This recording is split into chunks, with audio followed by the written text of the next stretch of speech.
Childhood trauma എന്നുള്ള പേര് കേട്ട് ഇപ്പൊ എന്തുണ്ടെങ്കിലും എന്റെ കുട്ടിക്ക് ട്രോമയാവോന്ന് പേടിച്ചിട്ട് കുട്ടികളെ ഓവർ പ്രൊട്ടക്ട് ചെയ്യുന്ന മദേഴ്സ് ഭയങ്കര കൂടുതലാണ്.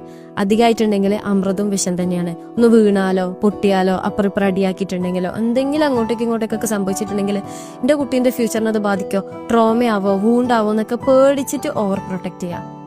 അവരെ ജീവിക്കാൻ അനുവദിക്കുക എന്നുള്ളതാണ്.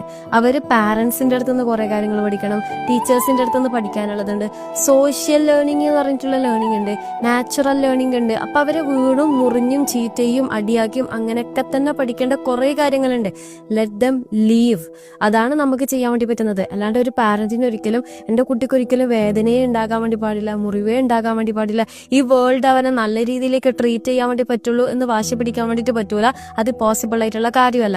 പക്ഷെ ആസ് എ പാരന്റ് നമുക്ക് ചെയ്യാൻ പറ്റുന്നത് വേൾഡ് എങ്ങനെ വേണമെങ്കിൽ എൻ്റെ കുട്ടീനെ ട്രീറ്റ് ചെയ്തിട്ടുണ്ടെങ്കിലും അവനത് പാകപ്പെടുത്തുക, അതായത് അത് ഫേസ് ചെയ്യാനുള്ള ഒരു മെന്റൽ സ്റ്റെബിലിറ്റി, ഇമോഷണൽ സ്ട്രെങ്ത്, ഞാൻ കൂടെ ഉണ്ട് എന്നുള്ളൊരു പ്രൊട്ടക്ഷൻ ആൻഡ് സെക്യൂരിറ്റി, ആ ഫെയ്ത്ത്, ഇതൊക്കെ കുട്ടികളിലേക്ക് വളർത്തിക്കൊണ്ടു പോവാന്നുള്ളതാണ് ഒരു പാരന്റിന് ചെയ്യാനുള്ളത്.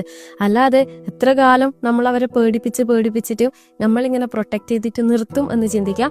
So as A parent again and again ഈ വേൾഡിന് അവരവരുടേതായിട്ടുള്ള രീതിയിലേക്ക് എക്സ്പ്ലോർ ചെയ്യുമ്പം തിരിച്ചു വരാൻ ഒരു ഉമ്മയുണ്ട്, ഷെയർ ചെയ്യാൻ ഒരു ഉമ്മയുണ്ട്, പ്രൊട്ടക്ട് ചെയ്യാനും പ്രെയർ ചെയ്യാനും ഒരു ഉമ്മയുണ്ട് എന്നുള്ളതിൻ്റെ കൂടെ തന്നെ അവരുടെ മൈൻഡിനെ സ്ട്രോങ് ആക്കാനും സ്റ്റേബിൾ ആക്കാനുള്ള കാര്യങ്ങൾ അലോ ചെയ്ത് കൊടുക്കുക എന്നുള്ളതാണ്.